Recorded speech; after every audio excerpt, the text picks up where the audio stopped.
and welcome to Financial Technology Frontiers. We have been having some very interesting, knowledgeable luminaries from the industry adding up to our ecosystem of aggregated advisors. And we are creating this interesting advisory framework to empower the financial services ecosystem and the fintech ecosystem to take them to the next level of growth with the experience of these aggregated advisors. With me today, I have got Arthy Kenath.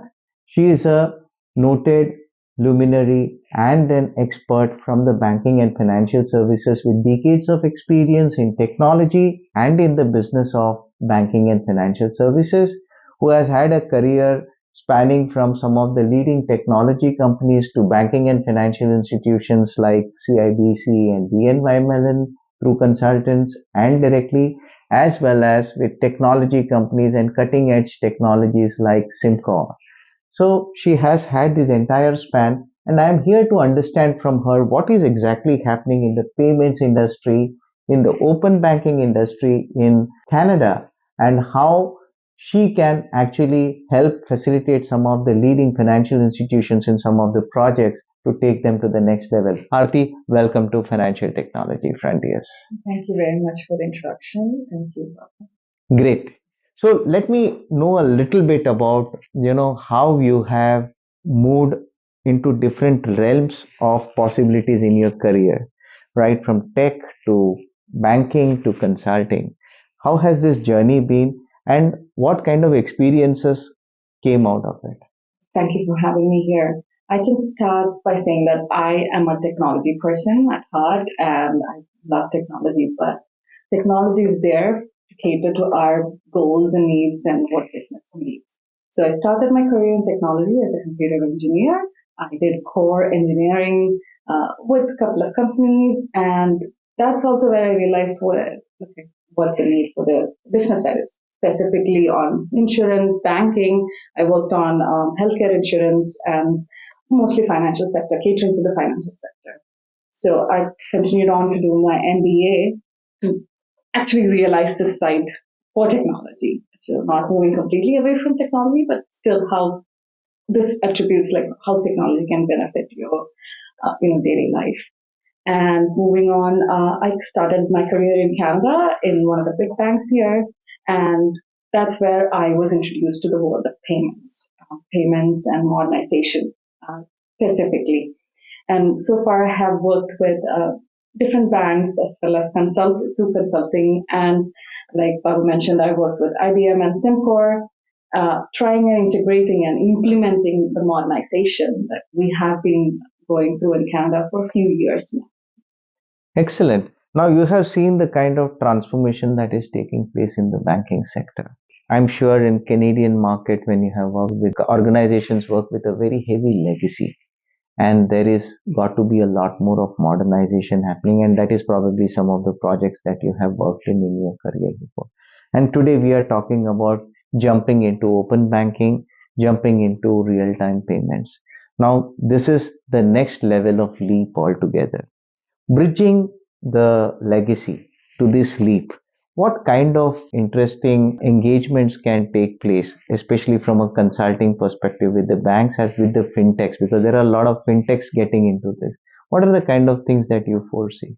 Canada, right now, it's at a great time for financial industry, like improvement and a boom. I see a lot of it because we are just now getting into open banking and real-time payments. That is something that the world has seen, like a lot of other countries have implemented. The point is, it can bring a lot of other financial services products to Canada and Canadians for our use and our benefits in financial sector.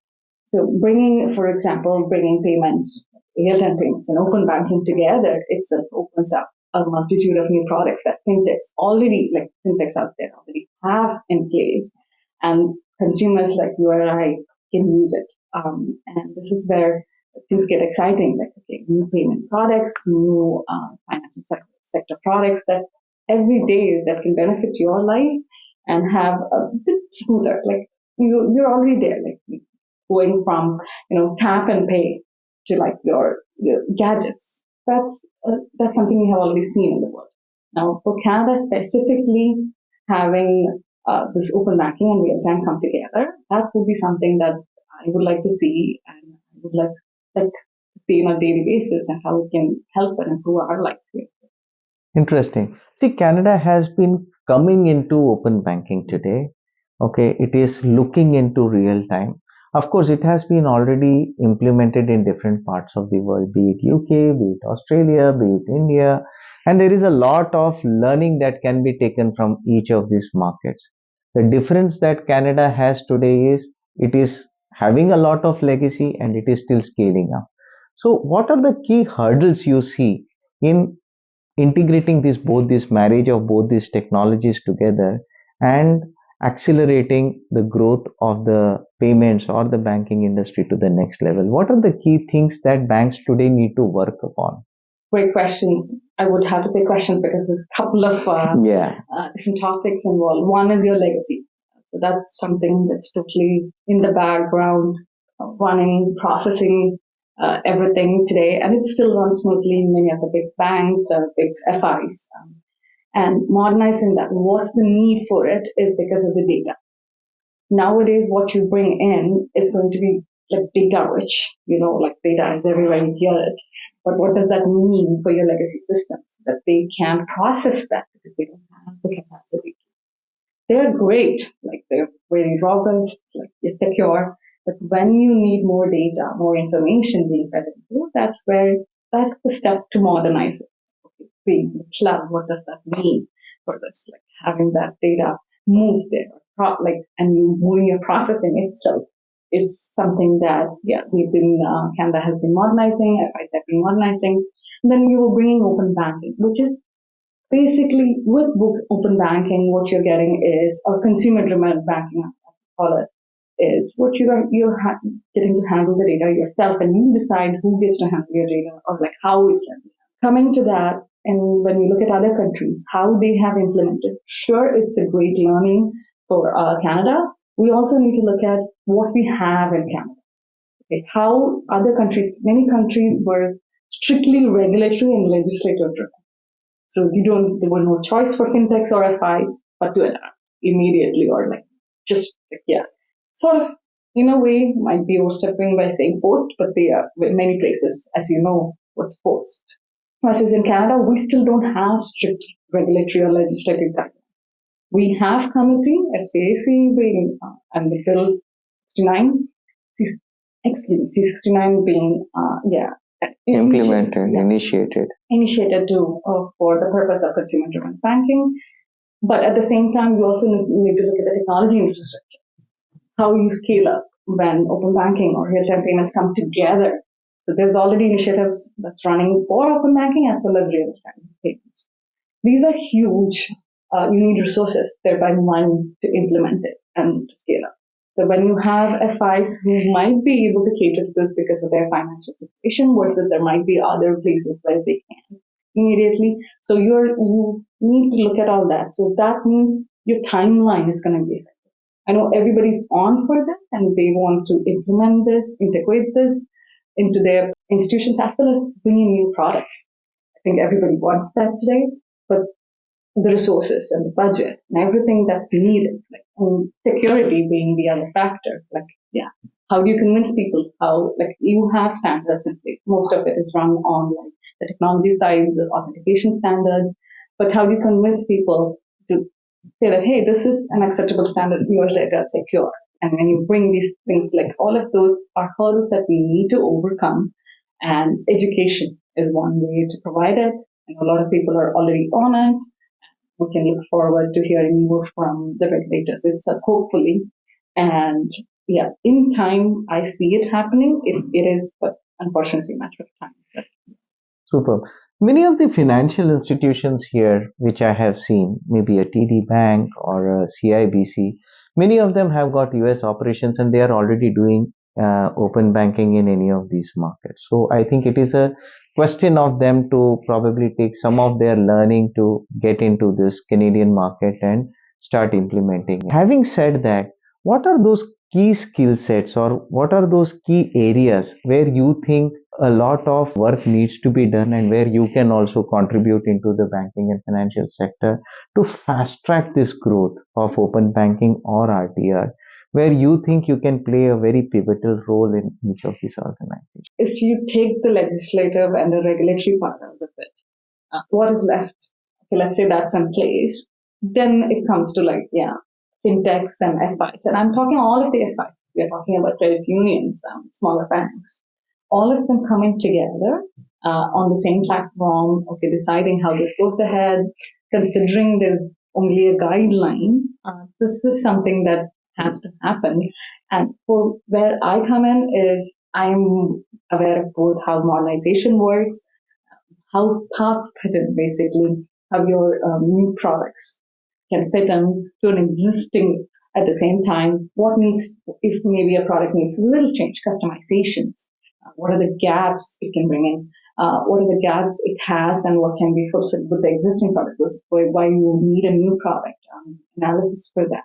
If you have a new product, how are you going to integrate it to your legacy systems if you are keeping your legacy? Or how are you going to modernize your legacy along with bringing in new products?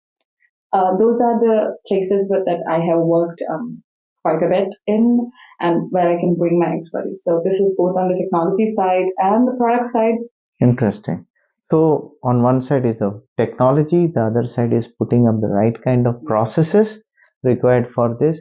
And is there anything that you would be able to do for companies which are global and want to set up base to capture the kind of wave of open banking and or RTR or the payments market in Canada? What kind of things you foresee, the kind of market readiness or the kind of advisory that you would be able to play for them?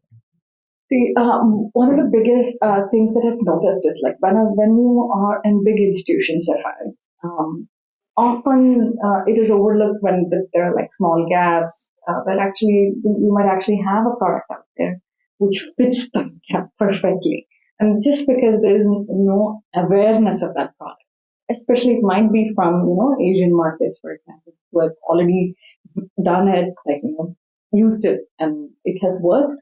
Sometimes that awareness is not there. And when I see it in person or I am aware of things like that, I can directly say, hey, this is something that product out there that can actually work. It might not, it's not for a financial gain, but I see a problem and I can solve it with something that's already available in the market. So that is where I feel like a lot of, sometimes things are overlooked and where I can bring on to it.